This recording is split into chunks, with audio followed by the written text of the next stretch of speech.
today with Miss Esplin, Liddy Wood, and Manny Mulroney. Go ahead. You can ask the first question. All right. So, Miss Esplin. Yes. How long have you been an athletic director and a coach? So I've been coaching here at Adrian for 28 years. Before that, I coached a couple years a freshman team down in Utah while I was finishing up school. And then I've been was the head athletic director for 21 years.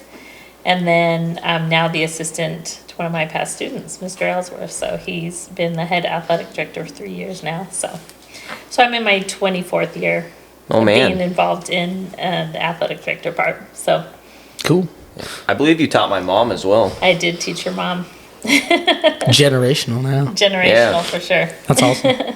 So I know you're I know you're super big into sports. Like, was there a drive besides the fact that it was sports to become a coach? Was there something that you really saw that you wanted to help in, or what was the reason for becoming a coach, I guess? Yeah, I think really my interest started spiking when I was in high school a little bit. When my basketball coach had us do a lot of clinics for younger kids, and my coach said, "Hey, why don't you coach one of these teams on Saturday mornings?" And he said, "You're pretty good at it." And so I was like, when a coach tells you that, you're like, okay, I'll give it a go. And I did really enjoy it. I enjoyed watching a little kid progress in that. And so, I enjoyed being involved in athletics, and I think that's an avenue to stay connected to it if you're not participating yourself competitively. Yeah. And so that really sparked my interest. I think that's one of the reasons I like my teams to be involved with younger kids or be involved with another program. Maybe there's something that might spark their interest at some point to do that. So, yeah. Absolutely. I'll let you go again. Why, thank you, Manny. No problem. So, Miss Esplin, here's kind of a funnier question, but out of all of the teams you've ever coached, who has been the best singer?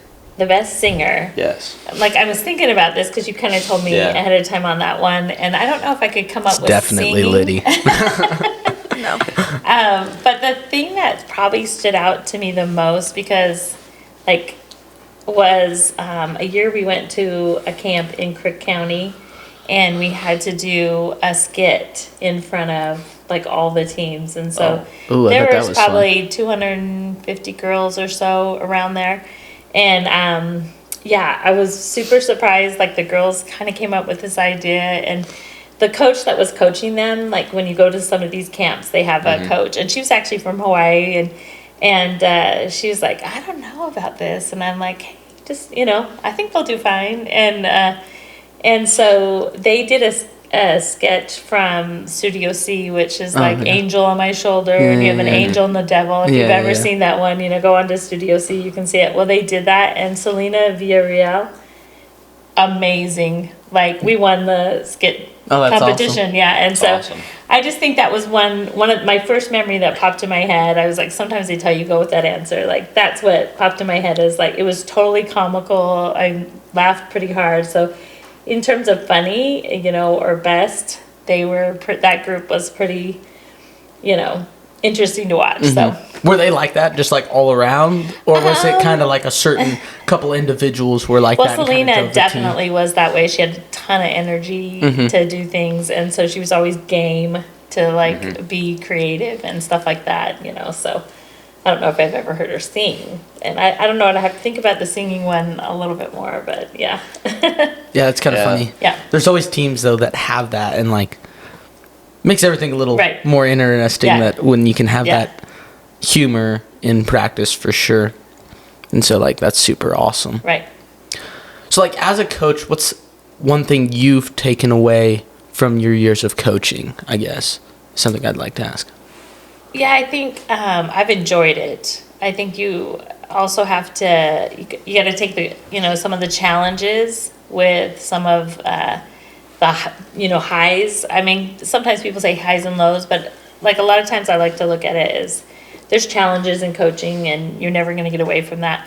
But if you just get focused on that, I think there's a lot of burnout. Mm-hmm. Yeah. And I think one thing I would say to people about probably any career, but especially in coaching, like your focus has to be on like the things you love about it, because if you do that, I think that you'll love it. Your love and your enthusiasm for it, your drive to continue will be there.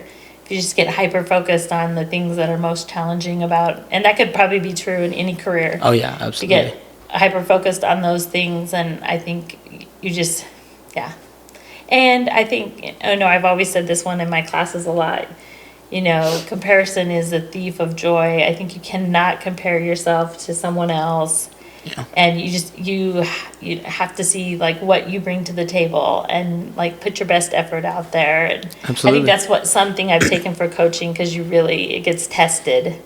Are you going to be able to keep that enthusiasm or that drive long term, with something. So yeah, that's one thing I would take. Yeah, that makes sense. Liddy, do you have a question for Miss Esplin off the top of your head? No, wondering that. You have to think. Okay. Lynn Gavin? Right, well, I got another question for you, Miss Esplin. So, like, what are your biggest like changes that you've noticed since you started being a coach and athletic director? Like here at Adrian, because most of my careers have been here at Adrian. I would say, like, it's been fun to watch the growth of just even my program of volleyball, but all the programs at Adrian. Like, it's been super enjoyable to see that, and just the support of the community for that growth. I mean, I remember we didn't have a track. We had a cinder track, and it did amazing even on that.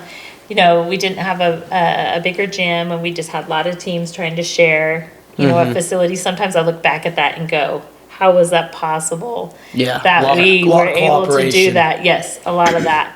And so, I think just seeing the changes in Adrian that way, just the support of like continually trying to help more and more every year, it's really grown. Absolutely. Super grown. I would say in my program, I was telling my husband this the other day that, I remember we came here, and when I came here, I was hired like 2 weeks before the season started.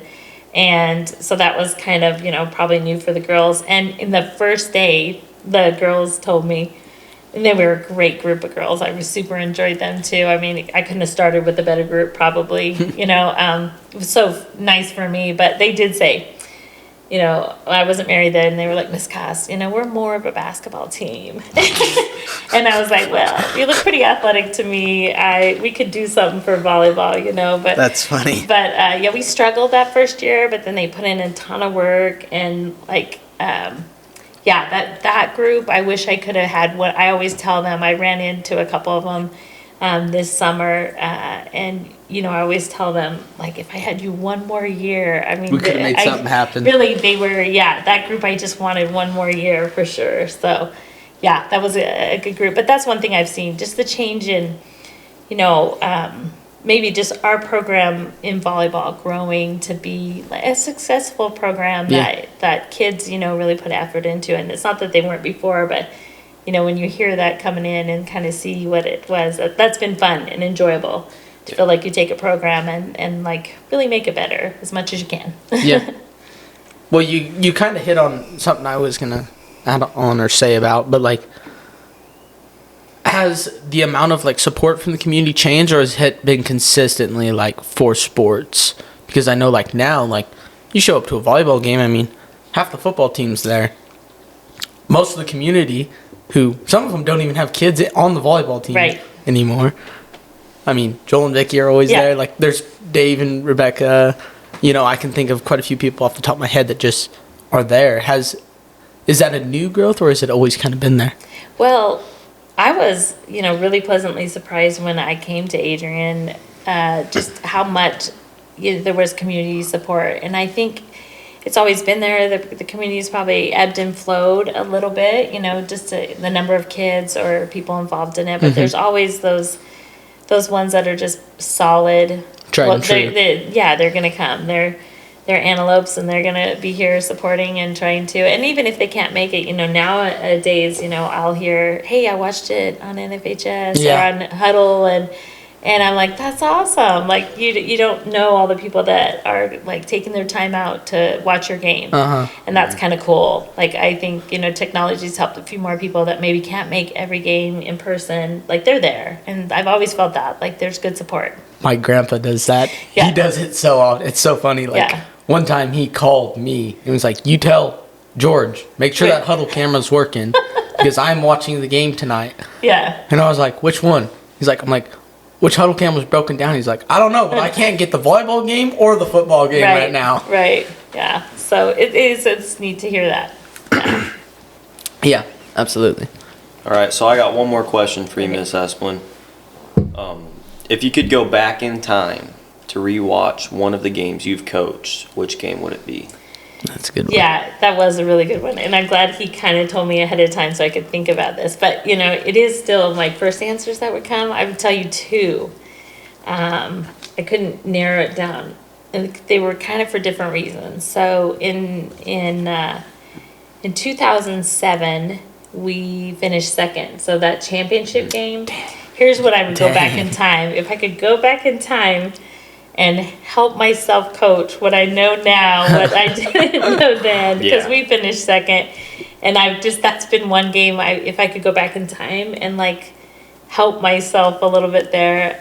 In fact, your mom was part of that Doofer. Oh, it was the Doofer team. It was the Doofer team. And I think she was helping coach right then a little bit, right? She was like an assistant. Yeah, and so, that's the game that I would go back to. Kelly Darden, she was a coach then. Yeah. And, I just feel... Was Kelly... side question. Was Kelly pregnant that year? I don't know if she was, right that year. I'm not positive, but I just know that, she was a great coach. And, I felt like our girls played really hard, but there's probably parts about a young coach in some ways, like the experience I'd have now. If I could go back and change it, that would be when I'd go back in time to change, maybe see if I could better coach a little bit. But and the other one, though, just for enjoyment purposes, was in 2016. We were playing for third place, and we were down 2 sets. And so, we had a reverse sweep happen, which is really, tough thing to do. It's tough because all that team has to do is win one, and they're doing it every set. And so we reverse swept that and won set 3, 4, and 5. And that group was, really enjoyable to watch, too, because they just had a ton of heart, just didn't ever give up. And there was, moments after moments in set 3 and in set 4 when it was, one more point and the match is going to be over. Yeah. They just kept rallying. And it just over and over. So I kind of like to watch that one again. Just watch it. Yeah. Don't want to be in it. Yeah, no. It was the moment in it, you try to live it as best you can. But I'd like to go back and watch that one and watch that match. Well, especially because then you know what happens. I did, too. yeah. It's always easier to watch something when you know what happens. Maybe it's hey, I know I'm going to win this, but let me watch this whole thing play out. Let me not be stressed about the situation. Yeah, there was just moments where you just have to stop and tell yourself, hey, just every point. You just got to play every point like it's there, and that team did it. Which reverse sweep is pretty. Yeah. It's a pretty impressive thing, and so that was one I'd go back and watch. Absolutely. Liddy, I'm going to give you one more chance to ask Miss Esplin a question. Okay. What is your favorite volleyball drill to do, during practice and stuff? During practice? Yes. Yeah. I really, I think there's a couple that it's always hard to, really tell, but I really like butterfly. I think it just really is. Do explain that to us. Butterfly is just... The path a girl is going to take in it from spot to spot will form, it makes the formation of a butterfly. Okay. And so, but it just it's really a discipline drill, how disciplined you can be. And so I really like that. I'd say the players always want something that they're hitting. Yes. Their favorite drills are anything they can put the ball down, and so make it happen. Those are fun. Those are really fun, but they really can't happen unless you have the other parts of the game really disciplined. And I think that's what butterfly does for you. I think, but I like the games where we're having those point like when we do all the rotations, I don't know if I have a name for that one, but just you intermix the girls and they play against each other and kind of and they go by different rotations, and just those are really fun. Yeah. I think those are fun. And just because kids really go at it Yeah. and they enjoy it, like the level of the enthusiasm in the gym just really goes up as a team. Like individually, I think when they're hitting and when they're doing some of that, that's probably the most enjoyable for them. But for me as a coach, like I like to hear that energy in the gym during practice. Yeah. That's fun. It's probably similar to us doing like half line or something. Yeah. Oh, half line, dude. Everybody's yelling. Yeah. Yeah, and that's an exciting moment in practice, which because in practice can get really, just methodical at times, trying to get everything in and be disciplined. That those moments of like high energy are kind of cool. Yeah, too. and where you kind of get to test a little bit of what Right. everybody's Yeah, doing. yeah. Yeah, absolutely. That's awesome. Well, is that it? Well, I believe that's it, Miss Esplin. Thank you Oh, very much yeah, for thanks coming for in, having letting me. us ask you questions. Yeah, Yeah, thank you. yeah. Thank you.